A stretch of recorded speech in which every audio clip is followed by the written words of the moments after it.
Hi, my name's Tony Blakely. I'm a research professor at the University of Otago, Wellington, and I've recently led a team that have been looking at the cost, the effect, and then the cost effectiveness of cancer care coordinators for stage 3 colon cancer only, and that's important. My team's shown on this slide here in front of you, and it's been a groundbreaking for us as a program. This is the first type of analysis we've done in the cancer space, and we've spent some considerable time on it. So essentially the context here is that cancer care coordinators are a priority for the current government, with $33 million announced for faster cancer services, better cancer services in the budget in 2012, and $16 million of that for cancer care coordination, which, interestingly enough, once we started working on this, there was not a lot of consensus in the sector as to exactly what that service would look like, what these people would do, and indeed perhaps some of you in the audience have been involved with helping us specify that and perhaps developing your own models further. So if you're going to do an evaluation about this sort of thing and try and work out the health benefit, you actually need to quite carefully define what the intervention is. Here is our definition. It's somebody who provides information support, psychosocial support, navigates people through the care system, because it's quite complex with a cancer when you've got to coordinate surgery and chemotherapy in this instance, but also radiotherapy, preventing people falling between the cracks. They also act as a point of contact for patients and health staff, and they coordinate and track the referrals and act on delays. Now, whenever you're doing this type of evaluation, you define the intervention, but it's actually even more critical as to what you're comparing it to. And what you're comparing it to in New Zealand, at least, varies by DHB. Some DHBs have care coordination services in place, some don't. So we had to define our own comparator that was a rough average across DHBs and lined up a little bit with some of the evidence and literature and expert knowledge we used to parameterize our model. This is how we defined the comparator. Essentially, a bit of an average across DHBs based on the consultation that Lucy and Rachel led. Ad hoc patient needs assessment by nurses, surgeons, other health professionals at varying points, not just one person, but a range of people doing it at various points. Often uncoordinated, not always, but often uncoordinated, and no one individual being responsible for tracking referrals, investigations, or appointments. Now, how can a care coordinator make a difference? And when I say make a difference, I mean actually change somebody's quality of life or length of life. Well, essentially 3 ways. And what I've got here is a little diagram with a D, an S, a CS, and a CE. D stands for diagnosis, S stands for surgery, CS stands for chemotherapy start, CE for chemotherapy end. And there's 2 little boxes down there. One is DC, which stands for death from that cancer, in this case colon cancer, and DOC stands for death from other causes. And what happens is you get to the diagnosis point and you've got 3 events that may occur next. You may get to the surgery, you may die of the cancer, or you may die of another cause. And the next thing, if you get to surgery, say, the next you have 3 competing events again. You may get to chemotherapy start, death from cancer, death, on and on it goes. And this is how we model. The reason I show this is because we use something called discrete event simulation. It's a detail not particularly necessary today, but it just models time to event. And where the benefit of care coordinators may come is in 3 places: reducing the time to surgery, increasing the coverage of and reduced time to chemotherapy, and possible improvements in quality of life. So those are the ways that we try to conceptualize, well, that's how we conceptualize the benefits and then parameterized our model.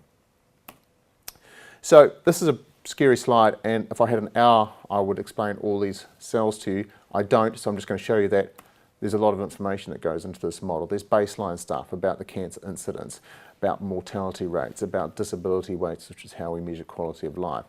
Then there's all the stuff in the middle about the intervention effect, what survival advantage you get by getting surgery a bit quicker, what the actual effect of chemotherapy is, and then over on the far right is the actual cost of the intervention itself, which you'll notice if you're quick looking here, for example, surgery to chemo, it's only $5. Why? That's because when you put a care coordinator in, you also release other people to go and do other work. So the house surgeon, the ward clerk, whoever who was doing the coordination previously is released to go and do something else. And that's the idea of opportunity cost and moving things around and getting a net cost. So, no time for details in this presentation, so we'll keep on moving. And here you go, here's the results. Normally this takes me 50 minutes to get to this point. This is called a cost effectiveness plane. And what we've got here on the x-axis across the bottom is what we call HALI gains. HALI stands for Health Adjusted Life Years. So 0.1 of a HALI gain means that one person has gained perhaps 1 and a bit months, 0.1 of a year of quality life, life in a full status of perfect health, no morbidity. And what you've got on the y-axis is the incremental cost. In this case, it's the cost of cancer care coordinators versus our comparator. And this is the cost per person diagnosed with colon cancer, as are the HALI gains. Now what you see, there's a whole lot of green dots, and I think from this memory, I think there's about 2,000 or 1,000 dots on here, and that's for each iteration of the model because there's uncertainty in there, and each dot is representing the uncertainty across all types of New Zealanders, averaged over sex, age, ethnicity and deprivation. And what you can see is I've also plotted a dotted line on there which is called the willingness to pay threshold, and I'll put on there $40,000 per HALI gain. So you'll notice that if 4,000 up on the y-axis, go across, hit the dotted line, drop down, it's at 0.1, so that's 40,000 per HALI gained. And that's a rule of thumb in that a country is often accepts as cost effective, spending the equivalent of the country's GDP per one HALI gained. And what you can see here is despite the fact there's considerable uncertainty, those green dots are all stretched on out there, but they're stretched out on the radius coming out from the origin, which means all the points fall beneath that willingness to pay. So it looks like actually it's a cost-effective evaluation here, on average. So for colon cancer, stage 3 at least, we can do something about it. We appear to have a cost-effective evaluation by using care coordinators.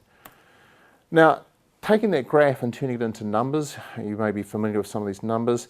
You can see here that the mean, that is the average incremental cost, is about $2,300. The mean or average HALI gain is 0.121, which is about a month and a half of life and full health. And that gives you a best estimate of cost per HALI of about $19,000. Cost per QALY is not too dissimilar to what we're doing, will be about the same, perhaps a little bit better because of the way we calculate HALIs. So that's the result. Now I've already mentioned this, so using the rule of thumb, you consider that to be cost effective, although of course any decision maker will tell you that whether or not you fund it depends on what other interventions you consider at the same time and how much budget you've got. So these are guidelines only. Now, I've shown you the graph again now. This is quite interesting. So the green dots are on there again, which is averaged across all types of people. But the purple crosses now actually are not only allowing for uncertainty in the input parameters, what the hazard ratio reduction in mortality from the chemotherapy is, how many days quicker you get to your chemotherapy, all those things that are behind the scene in the models, those parameter uncertainty are captured in the green dots. The purple crosses now also include how the effect and the cost varies by types of people. People who vary by age, people who vary between Māori and non-Māori, by deprivation or by sex, because all those types of people and their combinations have different survival and different baseline time to get in the treatment. We know that from previous research. So we can see that actually when you consider population heterogeneity, there's a lot more spread in here. And just to give you an idea, here is a scatter plot whereby we actually break it into dots red for less than 65 and dots that are teal, green, for greater than 65. And you can see there's a clearly different positioning on the cost effectiveness plane, and the red dots are what we call further down to the southeast. That means it's more cost effective because they're further away from that willingness to pay, whereas the people greater than 65, they're kind of straddling that willingness to pay line, and it becomes a marginal call if you're brave enough as a manager to differentiate by age as to who receives this treatment. That's another issue, and I'll leave that for you. So if you're looking at this heterogeneity, that previous slide was just an example by age. You can see here, if you just look down the far right-hand column of the ISA, ISA stands for Incremental Cost Effectiveness Ratio, how much it costs at the margin for that extra HALI gain. There's the overall one of about 20,000 there. These are now expected values, so slightly different from the previous slide I showed you with numbers on it. Very little difference by sex. There's the difference by age, and it's far more cost effective for young people than it is for old people, and it's because old people, if you get them through to the treatment quicker, they stand to gain less because they're not around to survive as long if their cancer's cured. And then by ethnicity and age, you've got the results there. So essentially you can see here is that by ethnicity, the effect and the costs are not too different. We have looked at this in equity analysis too, and it's too long a story today, but this actually is probably a pro-equity intervention if you allow for background mortality. If you want to know more about this, contact us or go and look at the presentation on our website. Right, so implications for decision makers. For stage 3 colon cancer, it appears to be cost effective. And it probably is an inequality reducing intervention. We know that because the fact that Māori patients currently wait longer. So if you have an intervention that reduces your time to getting chemotherapy of the same percentage amount, it will tend to benefit Māori a little bit more.